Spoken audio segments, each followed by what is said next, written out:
Punky va vous causer. Punky va vous parler.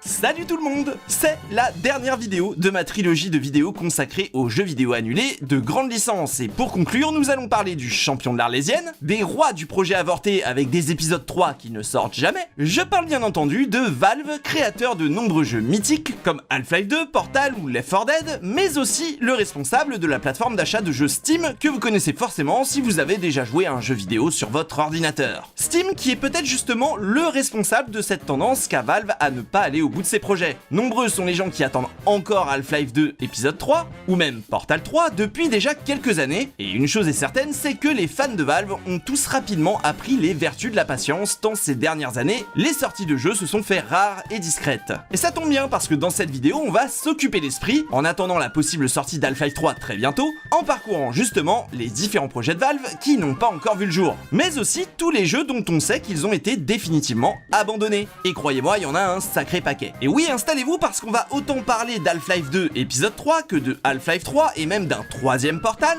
et peut-être même qu'à la fin de cette vidéo, on sera arrivé à comprendre pourquoi tous ces projets de Valve n'ont pas encore abouti. Alors on se cale bien les fesses au fond du fauteuil parce qu'aujourd'hui, je vous emmène visiter le cimetière des jeux annulés de Valve. Mais avant de nous lancer, prenons quelques secondes pour découvrir notre partenaire, OneState, qui va vous donner envie de vous lancer dans le roleplay. Et en plus, vous allez pouvoir vous lancer très simplement dans cet univers roleplay avec votre smartphone. C'est l'idée que propose OneState, le premier jeu de rôle multijoueur sur mobile en open world. Et comme dans toutes les expériences roleplay, c'est vous qui construisez votre histoire avec vos amis et les autres joueurs. Et oui, ici ce ne sont pas les PNJ qui scriptent les événements du jeu, et le but c'est de créer votre scénario et l'histoire de votre univers libre avec de vraies personnes, elles aussi derrière leur smartphone. Or la loi à la tête de son propre empire du crime qui protège son territoire des autres gangs, policiers avides d'arrestation et de course-poursuite, ou même pompiers, médecins, militaires ou simples civils, le choix vous appartient librement car dans le monde intense du roleplay sur OneState, rien n'est impossible et votre imagination est la seule limite. A vous donc de découvrir une ville gigantesque inspirée de Los Angeles et de vous faire de nouveaux amis pour donner vie aux ambitions de votre personnage. Personnalisez vos véhicules et participez à des courses effrénées, ou déplacez-vous simplement à pied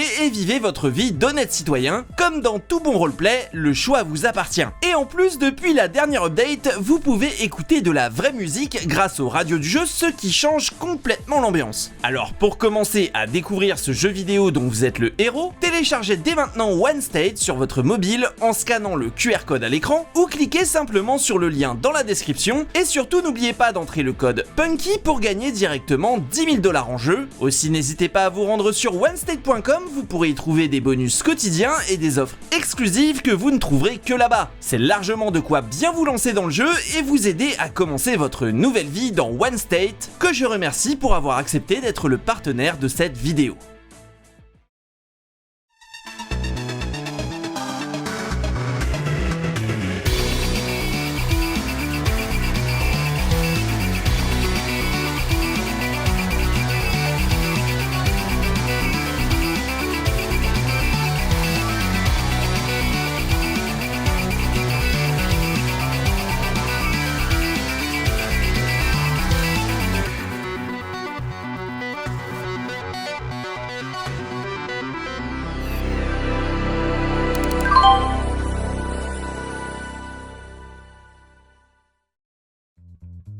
Alors, pour commencer cette vidéo, on va s'attarder sur un des tout premiers projets de jeu sur lequel Valve, qui n'était encore qu'un studio, a travaillé à ses débuts. Et directement, vous allez voir qu'on va mettre le pied dans une histoire qui, encore aujourd'hui, est un peu floue et entourée de mystères. Le projet Prospero. Alors ce qu'on sait avec certitude, c'est que le développement du projet Prospero, tout comme celui de Half-Life, remonte à la fondation même du studio par Gabe Newell et Mike Harrington en 1996. D'ailleurs, à cette époque, Half-Life ne s'appelle même pas encore Half-Life. Il s'appelle encore Quiver et ne ressemble pas du tout au classique du FPS qu'on connaît tous et toutes. Et ce fameux Prospero, il était censé sortir quelques temps après la sortie de Quiver, même si, au final, il sera annulé bien avant que ce qui allait devenir le FPS Half-Life ne soit vraiment terminé. Et étonnamment, et contrairement à ce dernier, Prospero aurait dû être un jeu à la troisième personne. On parle là d'un jeu solo, à la croisée des chemins entre Myst et les travaux de l'écrivain Jorge Luis Borges, qui aurait mis l'accent sur des phases d'exploration et des combats surnaturels grâce au pouvoir télékinésique du personnage principal du jeu. jeu. Et ça, ce ne sont que les bases du projet tel qu'il a commencé à être développé. Et avec les mois qui vont passer, Prospero va se transformer tout doucement en projet de jeu multijoueur exclusivement en ligne. Et pour vous dire, à un moment, l'idée c'était même carrément d'en faire un MMO super ambitieux.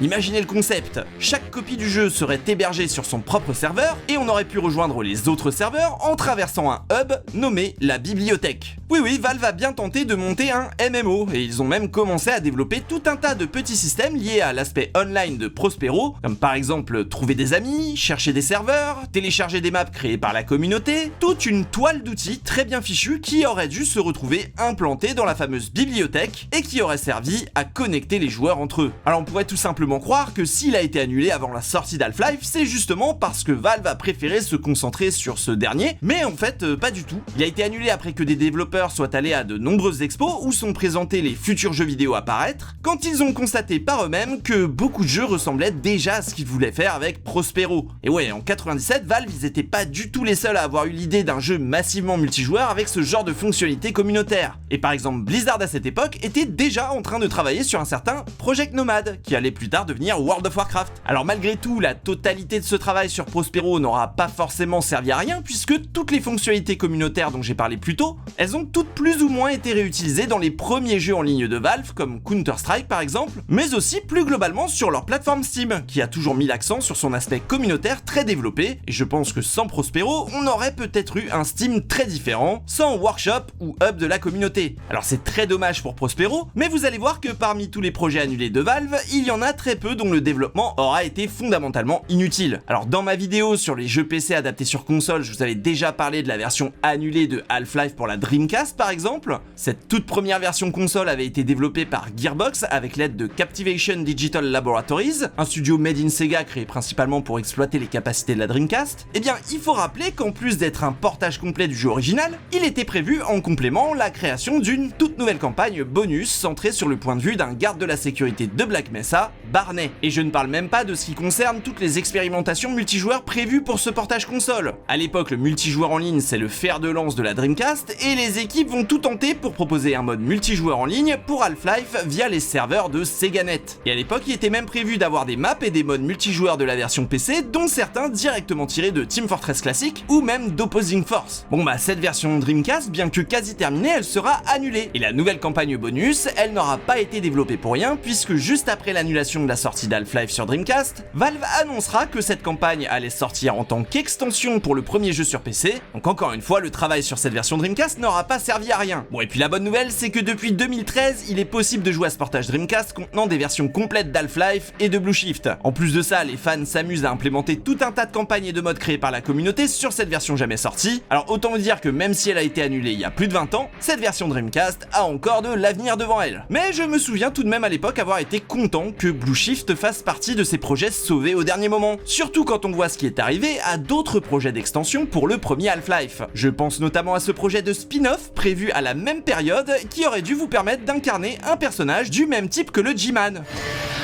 Wake up and smell the ashes. Oh my god, it's chicken jockey! Une sorte de G-Man Junior. Bon, le projet a démarré en novembre 1999, mais est annulé dès le mois d'août de l'année suivante, et malheureusement, on n'en sait pas grand chose en dehors d'un nom, Hostile Takeover, et d'un concept art de singe zombie. Singe zombie qu'on va retrouver éventuellement plus tard dans la vidéo, puisque chez Valve, rien ne se perd et tout se transforme. Et d'ailleurs, en parlant de transformation, on peut dire la même chose de Turtle Rock et de leur projet Passion qui a fini comme un véritable jeu à part entière. En fait, Turtle Rock Studios, ils ont surtout commencé à réellement exister aux alentours de 2002. À la base, c'était des anciens de Westwood qui bossaient plutôt sur des jeux de stratégie comme Command & Conquer, et il se trouve que certains anciens développeurs de ce studio vont commencer à participer à l'amélioration d'un mode très populaire pour le premier Half-Life, un certain Counter-Strike. Et oui, Counter-Strike était un mode que Valve va s'empresser d'acheter en proposant à ses développeurs de les rejoindre en créant un studio dédié à ce tout nouveau mode de jeu. Mode de jeu qui, quand il va sortir officiellement, obtiendra la popularité qu'on lui connaît encore aujourd'hui. Et alors justement, Turtle Rock, ils vont rester très impliqués dans les différentes itérations de Counter-Strike au fil des années. Qu'on parle de la version Xbox du premier Counter-Strike, ou même de Counter-Strike Source et Counter-Strike Condition 0. En fait, Turtle Rock c'était un peu la division Counter-Strike de Valve pendant très longtemps, puisqu'il ne s'occupe s'occupait que de développer ce projet exclusivement. Et alors autant vous dire que pour livrer un jeu aussi fun et précis que Counter-Strike, ils ont dû évidemment passer beaucoup de temps à jouer au jeu. Mais bon, après 5 ans à développer Counter-Strike, je peux comprendre qu'ils avaient un peu envie de faire autre chose que planter ou désarmer des bombes sur Dust 2. Et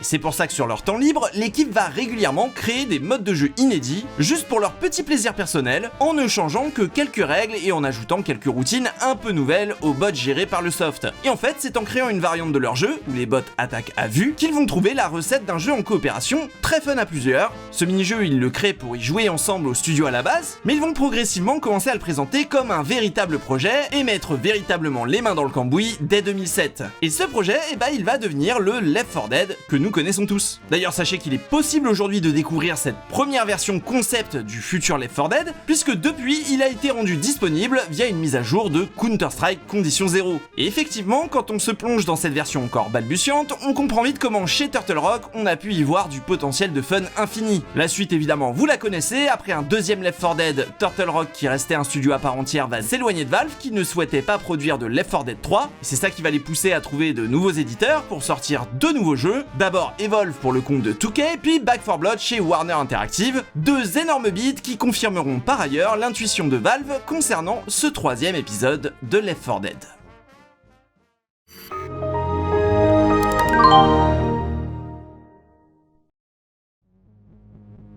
Alors évidemment, il faut qu'on parle de l'éléphant dans la pièce, Half-Life 2 et ses suites abandonnées. Bon, aujourd'hui, Half-Life 2 est considéré comme un des piliers du jeu vidéo moderne, et même pour beaucoup, il est encore un point de comparaison valable, puisqu'une grande partie des jeux vidéo qui sortent aujourd'hui sont à des années-lumière de l'intelligence et du rythme avec lequel Half-Life 2 embarque les joueurs. Vraiment, j'insiste, si vous n'avez jamais joué à Half-Life 2, jouez-y même sans avoir fait le premier, parce qu'il met en place des concepts et des idées de game design qui sont encore très peu réutilisés aujourd'hui. Et en vérité, je pense que trop rares sont les jeux qui, depuis 20 ans, ont repris à leur compte les petites évolutions qu'Half-Life 2 a mis en place, tant en termes de narration que de level design. Half-Life 2, c'est un jeu où tous les systèmes s'emboîtent de façon très logique, au point que son univers et ses règles deviennent limpides pour le joueur ou la joueuse qui veut s'y immerger. Voilà, il fallait que je le dise en guise d'avant-propos, parce que même si ce jeu sorti en 2004 est une œuvre sans concession qui redéfinit la façon qu'on avait de créer des univers de jeux vidéo cohérents et des gameplays infaillibles, il faut bien avouer que ce soft sur lequel on est beaucoup à avoir passé des heures aurait pu être complètement différent. Et justement, avant de vous parler des suites annulées de Half-Life 2, on va essayer de s'intéresser un peu à ce qu'aurait pu être Half-Life 2, c'est-à-dire un jeu beaucoup plus sombre et avec des thématiques cyberpunk beaucoup plus poussées. En fait, après la sortie de Half-Life 1 et ses différentes extensions, tout le petit monde du jeu vidéo trépigne d'impatience en attendant une suite qui, même avant son annonce, suscitait déjà les interrogations et les fantasmes les plus délirants.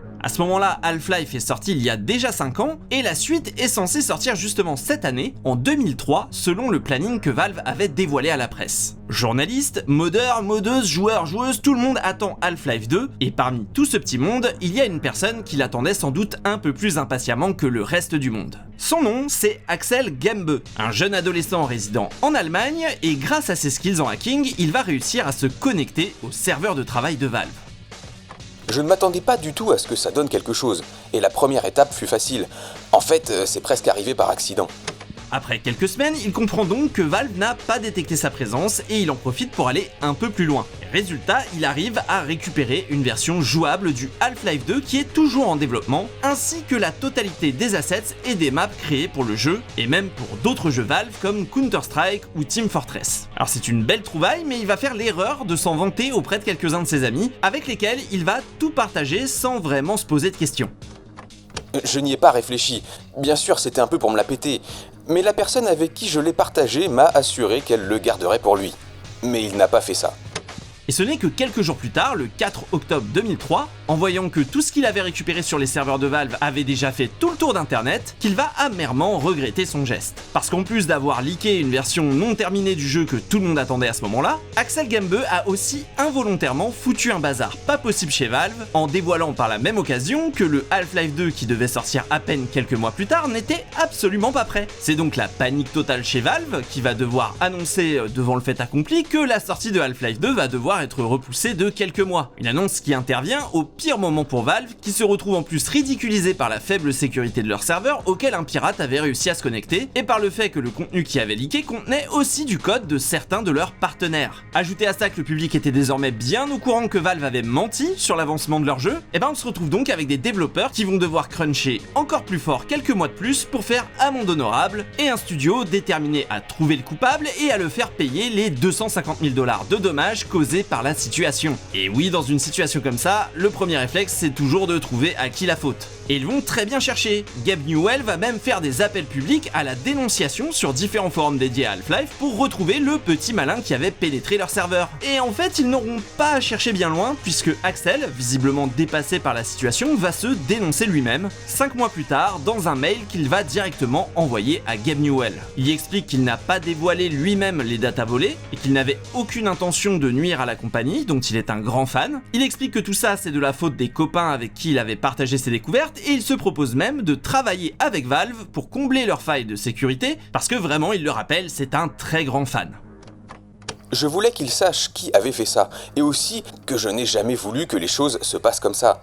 J'étais vraiment naïf à l'époque. C'était et c'est toujours mon rêve de travailler pour une boîte de développement de jeux. Alors j'ai juste demandé. J'espérais qu'il me pardonnerait pour ce que j'avais fait, principalement parce que ce n'était pas intentionnel.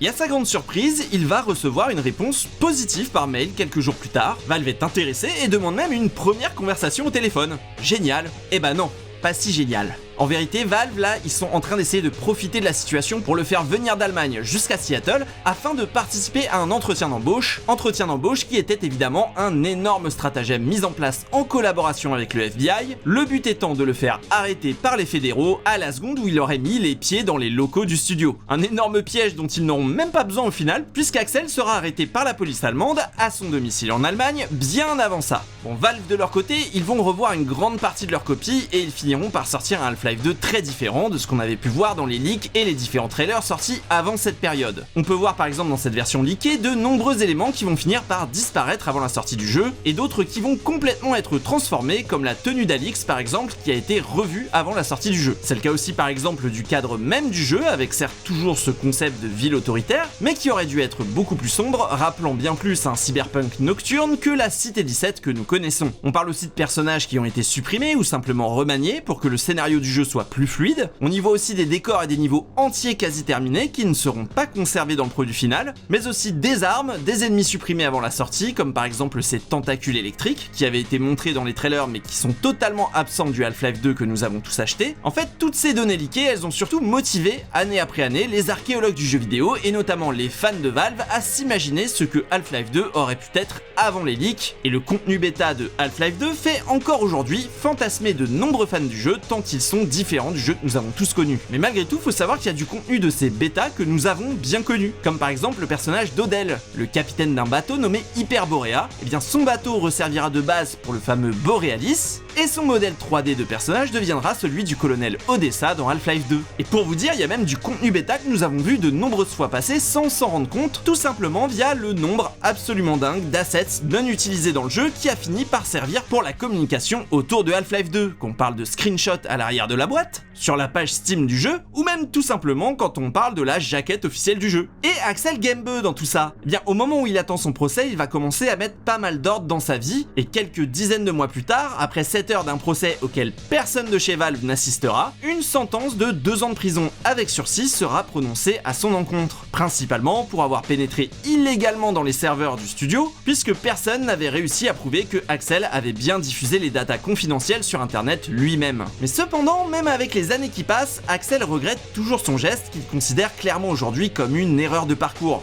Et s'il en avait un jour l'occasion, voici ce qu'il dirait à Gabe Newell et aux équipes de Valve. Je lui dirai ça. Je suis vraiment désolé pour ce que je vous ai fait. Je n'ai jamais voulu vous causer du tort. Si je pouvais défaire ça, je le ferais. Ça me rend toujours triste d'y repenser. J'aurais adoré ne rien faire et juste vous regarder faire. Mais au final, j'ai merdé. Vous êtes mes développeurs favoris et j'achèterai toujours vos jeux. Mais il reste à noter qu'au moment où le procès s'était tenu, Valve avait déjà écoulé 8,6 millions de copies de Half-Life 2, les leaks n'ayant absolument jamais affecté de quelconque manière le succès retentissant du jeu.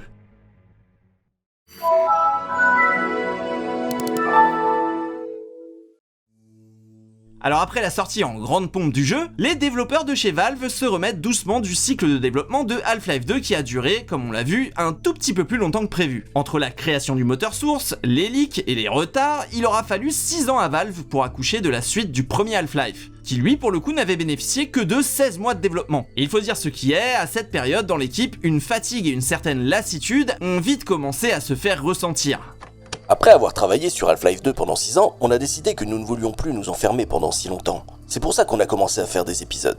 Et ce sont donc 3 extensions standalone qui sont prévues sous forme d'épisodes, le but étant pour la dev team de chez Valve d'exploiter un maximum leur moteur créé pour Half-Life 2, le moteur source, avec 3 épisodes censés amener leur lot d'amélioration au moteur en consacrant un maximum de 1 an de développement pour chaque épisode. Bon évidemment, tout ne va pas forcément se passer comme prévu, même si au départ ça partait bien. En 2006, le premier épisode est développé dans les temps et est sur le point de sortir en juin. Le deuxième épisode prévu pour 2007 est aussi sur de bons rails, et à ce moment-là, il y a bien un 3e épisode de prévu pour conclure ce nouvel arc scénaristique censé se terminer avec cette trilogie de suppléments pour Half-Life 2. Sauf que le développement de l'épisode 2, prévu pour 2007, avait commencé en même temps que celui de l'épisode 1, ce qui amène le temps de développement de cet épisode à 2 années, pendant lesquelles l'épisode 3 va être un peu mis de côté. Surtout parce qu'une fois que l'épisode 1 était en vente sur Steam, l'équipe de ce dernier va rejoindre l'équipe qui travaille sur l'épisode 2, plutôt que de commencer à travailler sur le fameux 3e épisode. Alors là on se dit très bien, ils ont 2 équipes qui sont dessus, alors qu'est-ce qui s'est passé pour que l'épisode 2 prenne autant de temps et d'énergie pour être développé et sorti à temps? De leur propre aveu, ils se sont fait avoir par leurs propres ambitions et se sont un peu laissés aller à vouloir ajouter trop de nouvelles features à chacun des 2 premiers épisodes. Et principalement à l'épisode 2 qui au bout de 2 ans de développement prenait une envergure démesurée au fur et à mesure qu'ils avançaient sur le projet. Au point même qu'avec tout ce qu'ils voulaient ajouter, cela aurait pu faire un nouveau jeu complet. Et ce n'est malheureusement qu'à ce moment précis qu'ils ont compris leur erreur. Je pense que c'est à ce moment-là qu'on a réalisé que, ok, peut-être que ce truc des épisodes, c'était une bonne idée, mais qu'on l'exécute terriblement mal, au point de ne pas les sortir assez vite.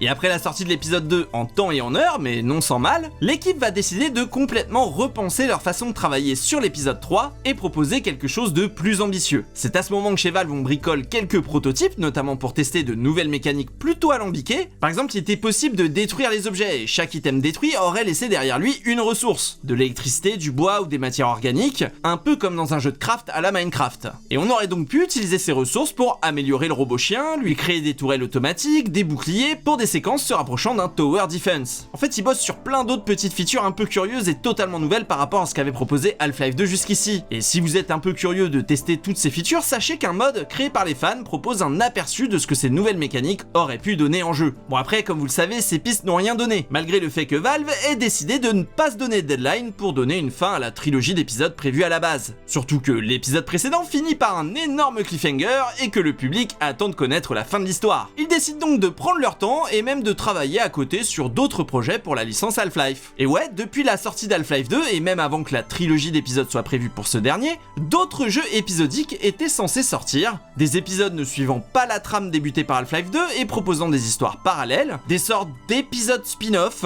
Par exemple, on sait qu'un épisode centré sur Alix et Chien a été pitché, projet dont on a eu quelques concept art mais qui a été très vite annulé. Mais surtout, il a été question pendant un certain temps que Valve sorte sur sa plateforme un épisode développé par un studio externe. Et oui, dès 2005, un projet de spin-off à Half-Life 2 était en production chez Junction Point Studios, le studio des anciens de la licence Deus Ex et du fameux Warren Spector tout juste créé pour l'occasion. Et dès leur ouverture, Junction Point remettent les mains dans le moteur source pour créer un épisode entier qui devait raconter comment Ravenholm est devenue la ville fantôme qu'on avait pu visiter dans Half-Life 2. Un spin-off complet qui aurait dû être centré autour du personnage du père Gregory, lui-même accompagné de 2 nouveaux personnages nommés Scooter et Duncan, dont on n'a malheureusement plus aucune info et dont Warren Spector ne se souvient absolument pas. Par contre, ce dont Warren Spector se souvient bien, c'est d'une arme créée pour le jeu qui aurait pu rivaliser avec le Gravity Gun, le Magnet Gun.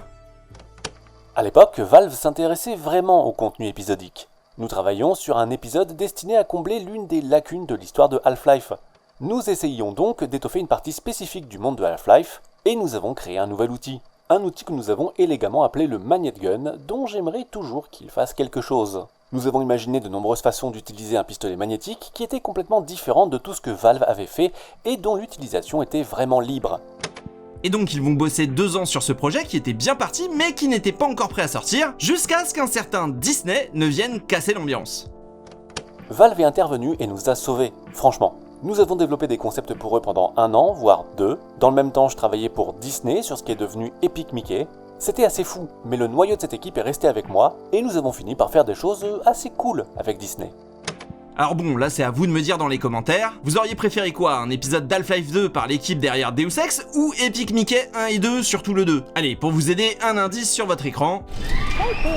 Alors ça veut pas dire que cet épisode dédié à Ravenholm a été tout de suite annulé. En fait, quand Junction Point va partir faire Epic Mickey, Valve va le reproposer à une boîte bien de chez nous, un studio basé à Lyon qui s'était fait connaître quelques années plus tôt avec Arx Fatalis, et qui commence à se faire un petit nom dans le cœur des fans d'Immersive Sim, je parle évidemment d'Arcane Studios. Et en effet, je trouve que c'est un très bon choix Arcane, puisqu'à l'époque, ce studio était vu comme un des héritiers les plus prometteurs de ce genre de jeu. Et justement, ils vont vraiment s'approprier le projet, déjà en proposant un jeu beaucoup plus axé horreur, Ravenholm étant l'un des chapitres les plus célèbres d'Half-Life 2, justement parce qu'il a marqué les esprits de nombreux joueurs et de nombreuses joueuses, avec notamment des séquences terriblement flippantes qui contrastaient drastiquement avec l'ambiance de tous les autres chapitres. Et d'après Mark Ledlow, le scénariste du jeu, le projet d'Arcane était bien plus horrifique que celui de Junction Point, même s'il s'accorde pour dire qu'un personnage nommé Scooter est une forme d'horreur en soi. Alors cet enfer made in Arcane, c'est Adrian Shepard, le protagoniste de Half-Life Opposing Force, qui aurait dû le vivre en traversant des niveaux remplis de zombies, parfois se déplaçant en horde. Il aurait fallu évoluer en essayant de les distraire avec des projecteurs ou en faisant diversion à l'aide de pièges dérivés de ceux qu'on pouvait déjà trouver dans Half-Life 2. D'ailleurs, tout un système de démembrement avait été créé par Arcane, ce qui aurait permis de décapiter et arracher chaque partie du corps de chaque zombie, dans un feu d'artifice de gore très impressionnant pour un jeu qui, je le rappelle, est développé en 2006, soit 2 ans avant le premier Left 4 Dead.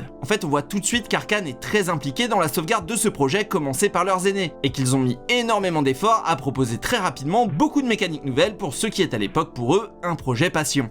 On avait une build, ok, Raph il review ça, on regarde, et ensuite on est venu avec l'équipe design, il y avait un peu de Victor, Raph, je crois qu'il y avait Anthony Iso à l'époque qui écrivait pour nous, c'est un level designer à Arcane, senior, il est là depuis Dark Messiah, il travaille à Austin. Et c'est même pas tout. Le jeu aurait aussi dû donner la part belle à l'électricité, avec la présence de tout un système d'objets conducteurs d'électricité utilisés pour vous faire résoudre des puzzles ou simplement piéger les zombies. Et en vrai, il y avait carrément une arme qui vous permettait de planter des flèches électriques, ou plutôt des clous électrifiés, et donc vous proposait de créer vos propres sources de courant pour électrifier des zombies et contrôler les hordes. Et en fait, l'idée des zombies était présente dès les premières moutures. Et on constate d'ailleurs que certains zombies ne possèdent pas de headcrab à la place de la tête comme dans Half-Life 2, parce qu'en fait, ils sont le résultat d'expériences mené par le père Grégory, qui finira par lui aussi muter comme ses propres expériences. Et d'ailleurs, à la liste des expériences morbides initiées par le père Grégory, on aurait même pu trouver un singe devenu zombie à la suite d'une injection de sang de headcrab. Et oui, je vous avais dit qu'il reviendrait, le singe zombie, preuve qu'encore une fois, Arcane avait voulu faire les choses bien. Donc c'est assez rigolo parce que quand il y a eu quelques fuites en fait sur ce projet, et il y a un peu tout qui se dit, c'est Half-Life 3, c'est épisode 12, c'est assez rigolo, et nous, on le considérait pas comme un épisode, on avait les épisodes 1, 2, etc. On les avait dans nos builds, en fait, parce qu'on travaille avec Valve, donc on reçoit leur code. Mais en fait, c'était un spin-off, quoi. On travaillait ça comme un standalone spin-off. Bon, malheureusement, même si Arcane avance bien, le projet patauge doucement jusqu'en 2009, année où Valve annulera totalement son développement. En fait, en 2009, Valve a déjà totalement abandonné l'idée de sortir d'autres épisodes. La sortie d'Half-Life 2 est déjà loin, Portal a fait chavirer le cœur des joueurs, et surtout à ce moment-là, Valve a déjà un jeu de zombies qui s'appelle Left 4 Dead et qui est sorti l'année précédente. Une véritable déception pour les équipes d'Arcane qui avaient tout donné sur le projet. Donc quand on a failli couler, Raph, il fallait qu'il trouve des projets. Donc il vient avec une mauvaise nouvelle et nous dit on arrête Ravenholm. Et nous on dit non, c'est pas possible, donc on assemble tout le jeu en 1 semaine ou 2.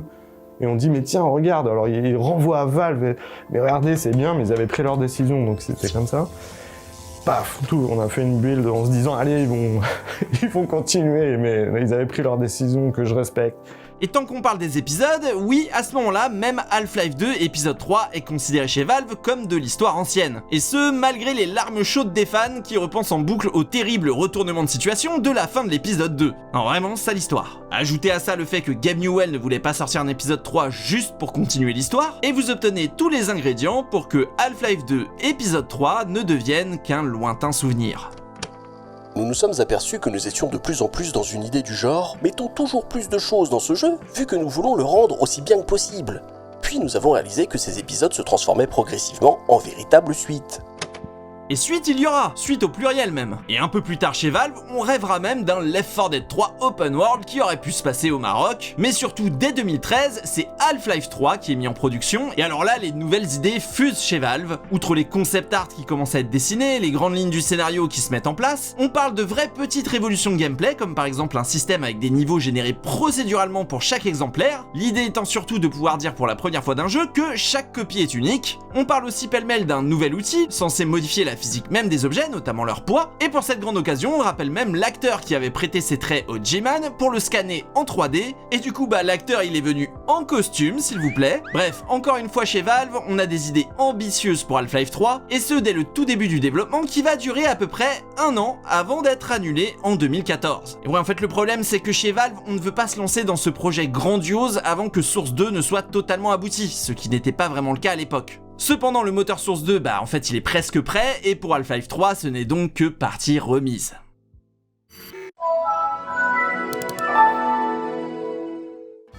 Alors avant de se lancer dans les jeux développés pour le moteur Source 2, on va s'intéresser à un dernier jeu du Source Engine, Portal. Ça fait maintenant presque 15 ans que l'excellente suite de Portal 2 est sortie, 15 ans pendant lesquels on n'a pas vraiment une nouvelle de Portal 3. Faut dire que Portal 2 c'est un des derniers jeux Valve développés pour le Source Engine, celui-là même qui avait été conçu pour Half-Life 2, et qui, tout comme Half-Life 2, aurait pu être très différent du Portal 2 auquel nous avons joué. Oui, parce qu'à la base, le successeur de Portal 1 était développé sous le nom de projet F-Stop et aurait dû être un prequel.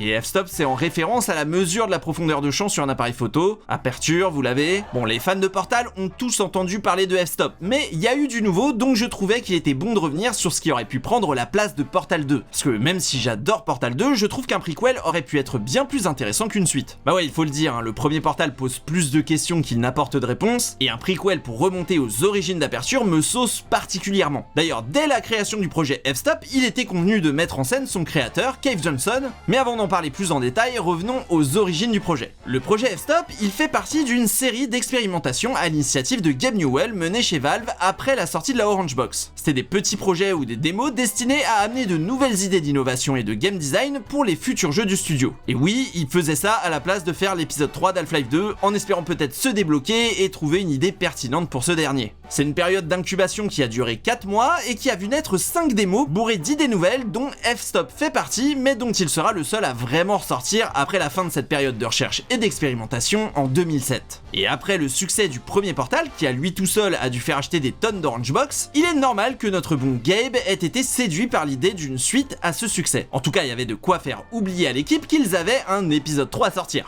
C'est peut-être pour ça aussi que l'idée de base expérimentée avec F-Stop proposait toujours des puzzles à la première personne, avec un appareil photo, mais ne faisait aucune mention ni utilisation des fameux portails, du Portal Gun, ou même de Shell et de GLaDOS, les deux personnages principaux du premier jeu. Cave Johnson, lui par contre, était déjà bien là, même s'il est très différent de la façon dont il sera représenté dans Portal 2. Dans ce préquel, on aurait aussi pu croiser Betty, le petit robot mignon, qui récite des conditions d'utilisation et des mentions légales censées protéger Aperture d'un éventuel procès, et enfin, on sait qu'on aurait pu visiter les bureaux d'Aperture tels qu'ils étaient dans les années 80 avant que tout ne soit détruit. D'ailleurs, une des premières choses qui ont été testées à côté des mécaniques de jeu à l'appareil photo, ce sont les environnements du jeu, comme on peut le voir par exemple dans cette intro 100% troll, rappelant étrangement le film The Truman Show, une référence qu'on retrouvera même plus tard dans des concepts abandonnés par Valve pour le visuel de la boîte de Portal 2. Et je trouve le lien entre ces deux œuvres absolument intéressant à explorer. Bon, au final, à peine les premiers concepts planchés sur papier, GLaDOS, Shell et les portails étant toujours absents, Gabe Newell va vite faire machine arrière en disant aux équipes que F-Stop pouvait être tout ce qu'il voulait sauf Portal 2, ce qui poussera évidemment l'équipe à recentrer les choses dès 2008 autour du personnage de GLaDOS, de Shell et des portails. Et aussi surtout autour de nouvelles mécaniques déjà bien optimisées, comme par exemple le concept des différentes peintures qui avaient déjà fait leur preuve dans Tag The Power of Paint. Cependant, comme vous l'avez peut-être compris, quelques idées ici et là ont été réutilisées, et dans le jeu final, on visite bien en quelque sorte le passé d'Aperture Science en compagnie de Robo Mignon et de Cave Johnson. Et tiens, tant qu'on est dans l'univers de Portal, il faut absolument que je vous parle du projet Borealis. Un jeu tout en réalité virtuelle qui devait se dérouler à bord de l'iconique navire d'Aperture Science et qui aurait fait le lien entre l'univers de Portal et celui d'Half-Life. Non, parce que quand on parle du Borealis, on parle quand même d'un navire qui serait capable de voyager dans le temps et l'espace. Mais il y a très peu d'infos dessus, tout ce qu'on sait c'est que le jeu se passait pendant la guerre des 7 heures et qu'un mini-jeu de pêche multijoueur aurait été accessible depuis le pont du bateau. Bon, malheureusement ça n'intéressait absolument personne chez Valve et donc le projet est mort dans l'œuf. Et rien de lié de près ou de loin à l'univers de Portal ne sera envisagé par Valve jusqu'à la sortie du très méconnu et du très gratuit Aperture Desk Job en 2022.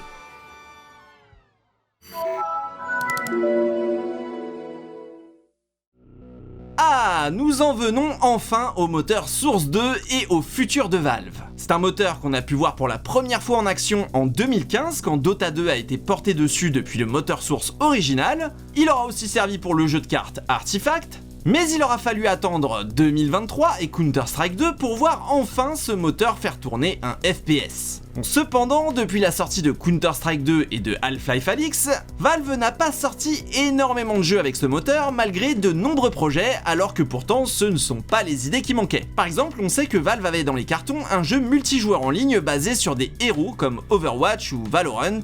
A la base, il était conçu sous le nom de White Sands et prévu pour prendre place dans le même univers qu'Half-Life. Et d'ailleurs, White Sands, c'est le nom du parc au Nouveau-Mexique qui est l'état dans lequel se trouve Black Mesa. Bon, au fur et à mesure que le développement du projet avance, ce jeu multijoueur, il va se libérer de l'univers d'Half-Life pour devenir Neon Prime, qui lui-même s'est transformé en Shadowline, puis s'est retransformé en Neon Prime. Il a été question que le jeu utilise des mécaniques de MOBA, mais en vue à la troisième personne, pour au final devenir un projet qui est toujours actuellement en production et qui est censé être toujours en cours de développement, Deadlock. Alors toujours en développement, mais pour combien de temps, ça je sais pas. Faut dire que le genre du shooter basé sur des héros aux capacités différentes intéresse un peu moins les joueurs qu'il y a quelques années en arrière, et vu que le marché est saturé de ce genre de jeu, il est fort possible que le projet change encore de nom et de direction avant de sortir. Et encore, là on parle d'un jeu annoncé en 2024, hein. Il y a des jeux dont on a la certitude qu'ils ont existé, mais qui n'ont toujours pas été annoncés, et en vérité si on en sait autant sur ces jeux jamais annoncés, c'est surtout grâce au data mining,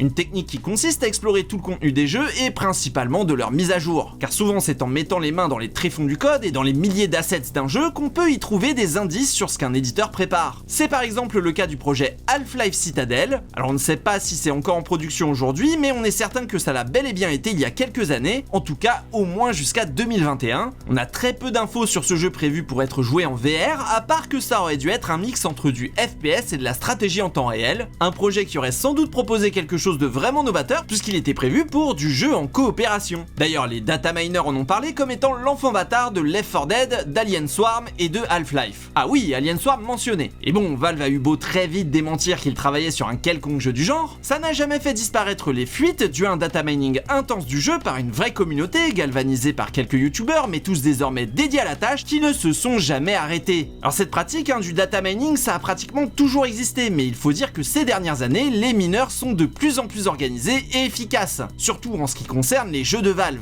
Et en même temps j'imagine que c'est la rançon de la gloire de toutes les entreprises qui pratiquent autant la culture du secret. Et perso je pense aussi que c'est grâce à eux qu'en 2025 on pourrait peut-être enfin répondre à la question que tout le monde se pose, est-ce que Half-Life 3 va sortir un jour ? Et en fait on a déjà un début de réponse parce qu'on sait que pour travailler, Valve utilise des ressources communes à tous les jeux qui tournent sous Source 2 comme actuellement Counter-Strike 2. Des assets, des éléments de décor, des éléments de physique. Beaucoup de morceaux du moteur sont régulièrement mis à jour et donc il est possible de facilement les monitorer en surveillant le jeu sur plusieurs années. Et ainsi depuis la sortie d'Half-Life Alyx, il y a plus de 5 ans, des data miners surveillent des éléments tous liés de près ou de loin à une suite de 3 lettres qui reviennent à de très nombreux endroits. Les 3 lettres étant les suivantes: H, L, X. Et évidemment, la théorie principale, c'est que ça pourrait être l'abréviation pour Half-Life X. Et vous inquiétez pas, on va revenir là-dessus, mais faisons d'abord un point sur ce qu'on a découvert. Alors on y va, il y a une physique de destruction de tous les éléments du jeu, une physique de vent, une physique de propagation du feu, de la conductivité de la chaleur. On parle d'un monde déjà beaucoup moins linéaire que dans tous les autres opus, car il serait constitué de chemins générés de façon procédurale. Oui, chaque copie serait personnalisée. On sait aussi que ce ne sera pas un jeu dédié à la VR, et on sait que le jeu contiendra une combinaison HEV.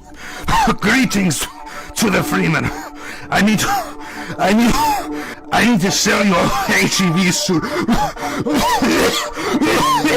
Via une mise à jour de Dota 2 l'été dernier, on a trouvé une zone où il y a notamment des Xen Gorillas, des Xen Jellyfish et des Xen Swoopers. On sait que ces assets avaient été coupés d'Half-Life Alyx, mais qu'elles ont continué à recevoir une certaine forme de développement selon les dernières mises à jour de leur projet sur Source 2. En fin d'année dernière, on remarque aussi que plusieurs artistes ou software engineers de chez Epic Games, ID Software, Rockstar et Respawn Entertainment ont récemment rejoint Valve. Ce qui voudrait dire qu'ils sont donc en train de travailler sur un énorme projet AAA. En février 2025, la communauté a trouvé de nouveaux indices dans la dernière mise à jour de Dota 2. Des indices qui indiquent que Valve en est à l'étape d'optimisation de l'IA pour HLX, avec du code qui permettrait au moteur d'augmenter ou de réduire la puissance de calcul de chaque IA en fonction de la distance du joueur. On parle aussi de toute nouvelle réaction pour les personnages non jouables avec un système de mood pour les PNJ où tout ce qui les entoure tant visuel, sonore qu'olfactif peuvent affecter et changer les réactions des PNJ autant verbalement que non verbalement. Et enfin il y a cette variable qui interpelle particulièrement les data miners. C'est un paramètre lié à la Fidelity FX Super Resolution,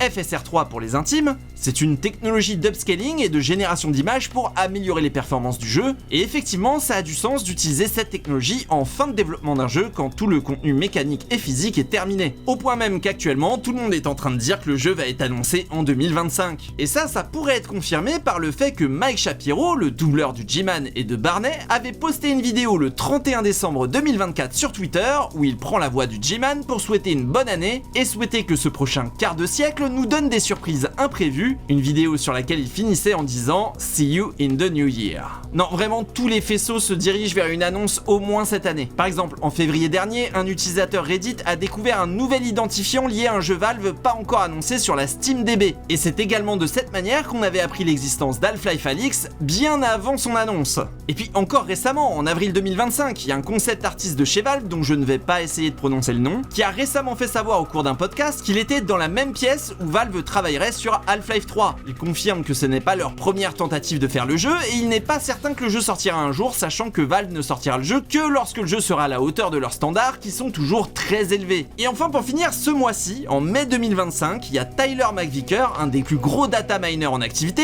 qui indique que HLX serait en phase de playtest, que le jeu serait jouable de A à Z et que d'après lui, il serait testé de manière tellement intensive que des fuites circulent parmi des personnes de confiance, c'est-à-dire des personnes proches des développeurs. Il précise que si HLX est bien Half-Life 3, le développement n'a jamais été aussi loin dans leurs précédentes tentatives. Et il laisse même entendre que Shell pourrait apparaître dans le jeu, ce qui est une forte possibilité sachant que le scénariste du jeu, Eric Volpo, avait déjà déclaré qu'il mourrait d'envie de faire Portal 3. Alors toutes ces rumeurs de ces derniers mois, elles n'ont jamais été confirmées ou même démenties par Valve, ce qu'ils ont normalement l'habitude de faire. Mais d'un autre côté, toutes ces trouvailles laissent peu de place au doute. Surtout que je n'ai fait qu'effleurer la quantité énorme de data déterrée par la communauté, et si vous voulez en savoir plus, je vous renvoie évidemment vers la chaîne de Tyler McVicker, qui propose même de le suivre en direct sur Twitch si vous avez la curiosité de savoir quelle technique il utilise pour lire toutes ces données cachées dans les jeux Valve. Et bon, évidemment, tout ça ne tient que si les trois lettres HLX sont bien interprétées, et si ça n'est pas un nom de code pour autre chose. On sait jamais, si Valve avait tout simplement décidé de brouiller les pistes. Et puis rappelons aussi que ce sont les mêmes data miners qui avaient annoncé Half-Life Citadel, qui n'est jamais sorti. Le doute est donc encore un peu permis, même si tout porte à croire que Half-Life 3 pourrait pointer le bout de son nez très bientôt. Alors wait and see. Et puis quand même, avec tous ces projets qui n'ont jamais vu le jour, et notamment ce fameux épisode 3 annulé, mais aussi avec la sortie de Half-Life Alyx, une expérience VR inattendue et complètement au-dessus du lot, je dois bien avouer que ça donne quand même envie de rêver à l'annonce d'un Half-Life 3 prêt à de nouveau révolutionner le petit monde du jeu vidéo. Pas vous ?